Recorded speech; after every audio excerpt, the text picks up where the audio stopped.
Thank you for joining us. I'm Jared Kelly, here with 12-term Congressman, three-time presidential candidate Ron Paul, with an urgent warning he's sharing exclusively right here for all Americans who are watching this, regardless of political party. Dr. Paul, it's an honor to have you with us, sir. It's my pleasure, Jared. Well, let's get right to it. You believe our country is on the cusp of a massive financial crisis. Just how bad are you predicting the crisis will be? I think it's going to be very bad. I think it'll probably be worse than our Great Depression. I think it's going to be worse than the crisis that we had in 2008 and 2009. And I'm going to talk very specifically about the steps you should take to protect yourself. In short, I believe we as a nation are on the brink of a massive financial crisis, infinitely worse than the crisis of 2008. And that's because it won't be a banking and mortgage problem, but a full-blown currency crisis, the likes of which we've never experienced in this country. The savings of millions of people could be wiped out overnight. The stock market could crash by 50% or more. The way of life we've enjoyed as Americans for 50 years could come to an end. It's not a question of if this will happen, but when. So why now? Why are you speaking out about this prediction today? I'll tell you why, because most Americans don't have a clue about what's going on. Most people have no idea that in the past 6 years, we've created $4 trillion of new money out of thin air. At the same time, since 2006, we've doubled our national debt.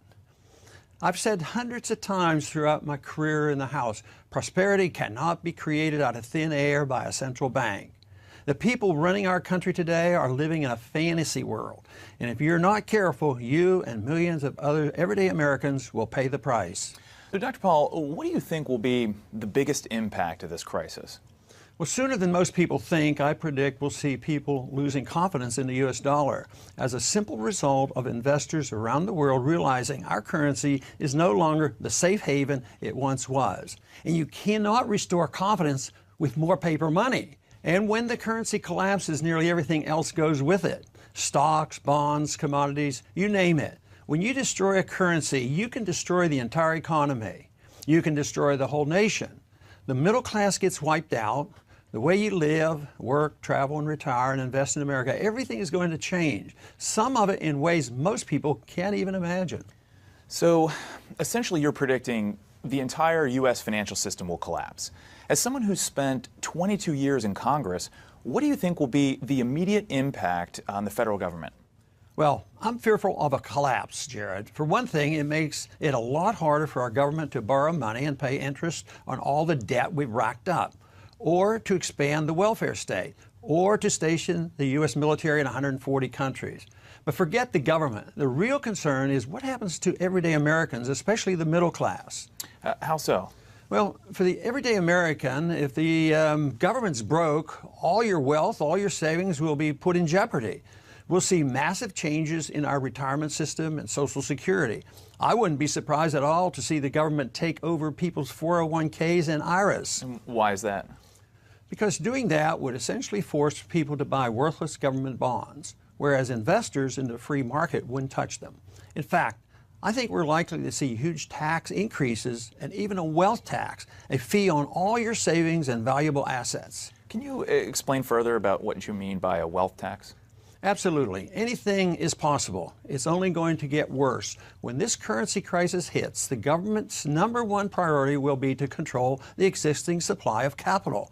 We'll see all kinds of new laws and rules about what you can do with your money, where you can put it, where you can move it.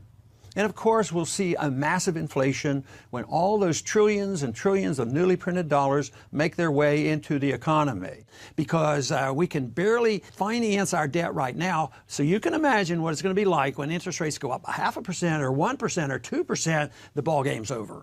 It's going to be especially rough on seniors or anyone who relies on the government for income. But isn't inflation, is that really the main worry? I mean, we've had inflation before, back in the 70s. Well, for starters, it'll lead to a total breakdown of the stock market. Imagine 2008, Black Monday, and even the crash of '29 all happening in a single day. The middle class will be wiped out. But you're right, in a certain sense, what really worries me isn't necessarily a stock market crash. The real killer will be the effect of all this on our society and our liberties. But we have to have an understanding about how important personal liberty is because it is connected to our prosperity. We were the most prosperous country in the world, mainly because we had the most liberty. But now we've lost our liberty, and guess what? Our prosperity is being threatened. You mean unemployment? No, it goes deeper than that. When you destroy a nation's currency, you destroy businesses, you destroy friendships and families.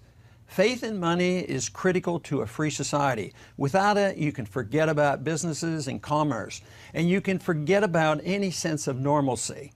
People won't have any clue what to do when there's a line around the block just to access the ATM, or when the banks start shutting down.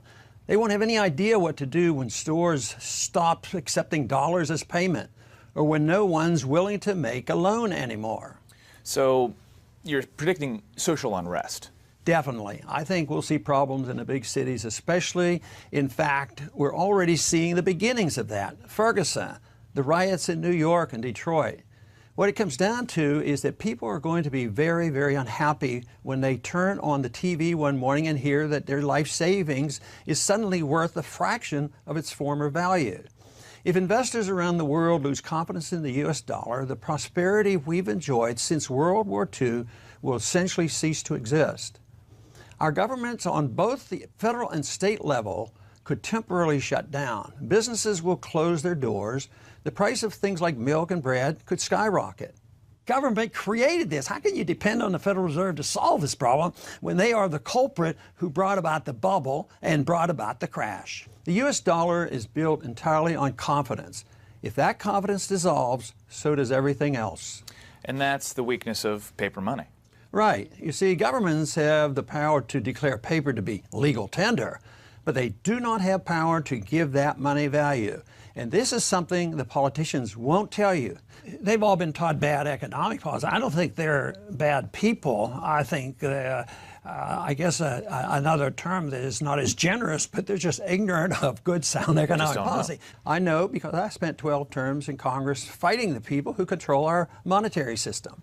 In fact, the threat of a currency crisis is what first drew you back into politics back in the 70s. When President Nixon took the U.S. dollar off the gold standard in 1971, you became a Republican candidate for Congress. You served on the House Banking Committee, where you blamed the Federal Reserve for inflation and railed against banking mismanagement as the cause of the savings and loan crisis. That's correct. The Federal Reserve should be abolished. The average American doesn't have a clue just how dangerous and corrupt the Federal Reserve System really is. Today, we've essentially embarked on an out-of-control experiment with our currency, printing absurd amounts of money out of thin air and borrowing so much that we can never, ever hope to pay back our creditors. You realize it took our nation 216 years to rack up $8.5 trillion in debt, and then just 8 more years to double that amount. Well, let me ask you this. You served on the House Banking Committee, the Committee on Foreign Affairs, and you sponsored over 600 legislative bills. Why aren't you back on Capitol Hill trying to spread your message from a congressional office? Because I'm finished with Congress. For me, this has nothing to do with politics or fundraising. It's the biggest financial story of my life, which I've been tracking my entire career. And now that it's finally here on our doorstep, I just want to warn as many people as possible.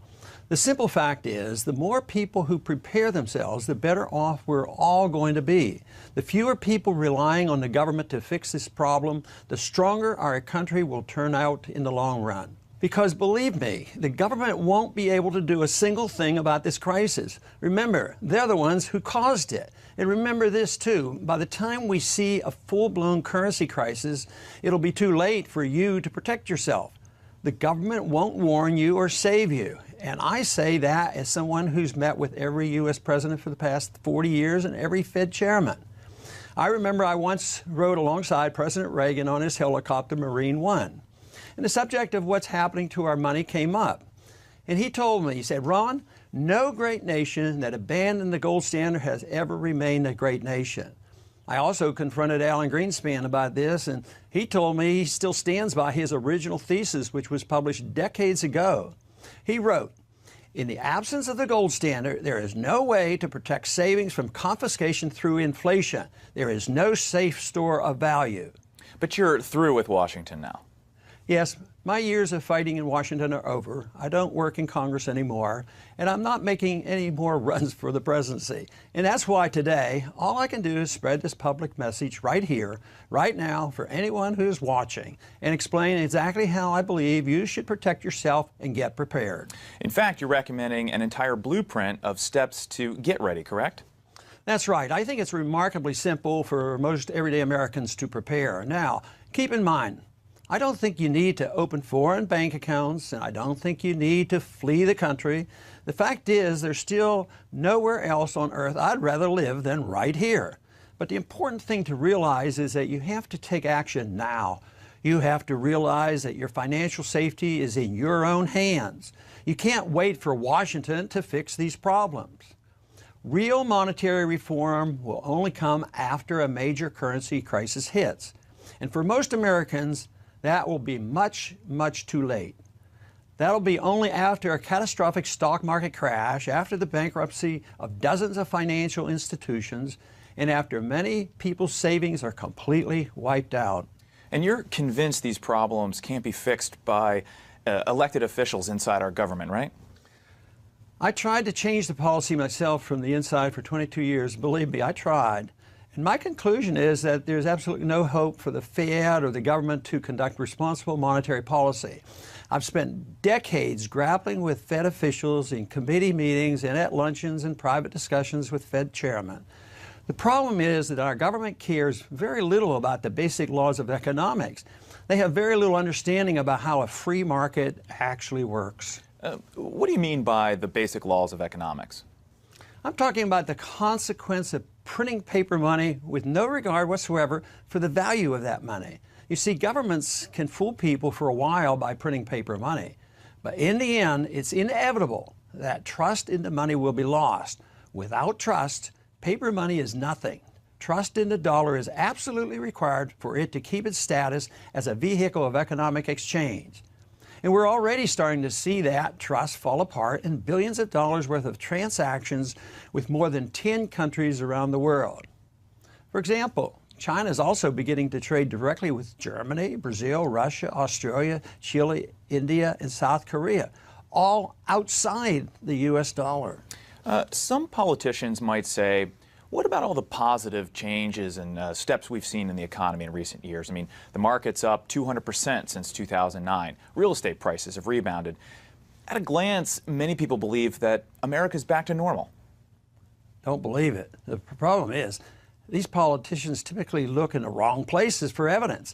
The Consumer Price Index, for example. You can't rely on a report like that because the numbers simply aren't believable. Whatever you might think about the market and the economy, whatever political party you affiliate with, you can't afford to ignore the possibility that things are not back to normal in America right now. But now what's going on in the world is the West is selling gold. The gold is leaving the United States and other places in Europe and going east. After all, can things really be normal when roughly 75% of Americans have been living paycheck to paycheck? Can things really be back to normal in America when the number of people on food stamps has doubled since 2008 and when half of all children born today will be on food stamps at some point in their life? Or when the too big to fail banks that got bailed out in 2008 are now 37% larger than they were back then? Can things really be normal when our country's money supply has increased by 400% since 2006, all just printed out of thin air? It's like something out of Weimar Germany or the last 20 years in Zimbabwe. Do you have an exact date when you believe this crisis is going to hit? No, no one can tell you exactly when this new crisis is coming. Not me, not anyone else. The point is simply that what's going on today certainly isn't normal. And it's guaranteed to end in disaster. People are going to lose a lot of money. They aren't going to understand exactly how it happened, but they're going to be angry, and they'll act on that anger in very predictable ways. So you believe the bull market that we've experienced in recent years is all just smoke and mirrors by the Fed? And most of the government reports that we listen to are misleading? Yes. What's inflating the world's equity markets today is the intentional and foolish behavior of our political leaders and central bankers. And when these people make mistakes, they're big mistakes. They're not the little mistakes civil society and private markets can fix. Like I said, America is not immune to the laws of basic economics, and we're not the first country who's tried printing massive amounts of money as a way of cleaning up a financial mess. It never works. Over the past 100 years, the type of debt crisis we're facing here in America has appeared in Germany and Russia, Austria, Brazil, Argentina, Chile, Poland, Japan, China, Greece, Ukraine, Italy, Ireland, Portugal, and Spain. And in every single case throughout human history, printing more money has never solved the problem, ever, and has always led to severe consequences for ordinary citizens who found themselves unprepared. But what about all the positive steps we've seen in the economy in recent years? I mean, isn't there a chance that a lot of these concerns just may not surface at all? I don't think it's a positive step when 52% of all American workers make less than $30,000 a year by one recent measure. Do you? And I definitely don't think it's a positive step when every single hour of every day the U.S. government spends about $200 million it doesn't have. It's precisely that sort of fiscal mismanagement that caused me to sever all ties with the Republican Party in 1987 and run for president the following year. Okay, well, let me ask you this. What'll set this whole thing off? I mean, where's the tipping point? The tipping point happens when people lose confidence in the U.S. dollar, and when that happens, interest rates will rise dramatically. And I believe it's going to happen sooner than most people think. Think about this. Every 2 months, the U.S. government borrows more money than the combined annual profits of the 100 biggest publicly traded companies in America. Does that sound sustainable to you? No, but at this point, it's completely normal for America, right? I mean, the world already knows we have this huge debt, so how is that new? America can't be a debtor forever. It can't be normal that we owe more government debt than any country in the history of the world. It can't be normal that we have more debt than every country in the European Union combined. Granted, we've been hearing about this stuff for years, but what's new about all this is that the costs of maintaining all that debt are about to skyrocket. Again, you can't put off paying your debts forever. It always catches up to you. It's not a question of if, but when. Yeah, but if paying... Wait a minute, hold on. Think of it like this. The Fed has manipulated interest rates 10 times since August 2007, from around 5% to between 0 and 0.25, okay? How can a rate of near 0% last forever? It can't. So ask yourself, what happens if the average real interest rate goes up? I'm not talking about skyrocketing rates of 10% or so, which aren't hard to imagine, but I'm talking about if rates just go up to normal. What if the rate ends up being just 4% annually? How does the government pay off all our debt? Do you realize that even if we paid it off over 30 years, a 4% would end up spending $58 trillion just to simply repay what we owe right now? If the rate ends up at 6%, we'd spend $102 trillion. How do we pull that off? Well, a lot of this stuff is just mismanagement by politicians, right? Isn't there a chance the rest of the world might, I don't know, cut Americans some slack and wait around for policy change? No, that's not how international credit works. 10 different countries have already signed deals to begin phasing out the U.S. dollar as the basis of trade. And you definitely can't wait for politicians to solve the problem. Our net public debt has more than doubled since 2006. This is years and years in the making. The politicians can't solve this problem. There's no chance they'll work this out. It's too late. As far as the world cutting America slack, you have to remember that the entire concept of money is based upon soundness, the promise of value. That's what money is all about. You've heard the expression, good faith. Sure. If we don't make a good faith attempt to pay back our debt, nobody will loan us any more money.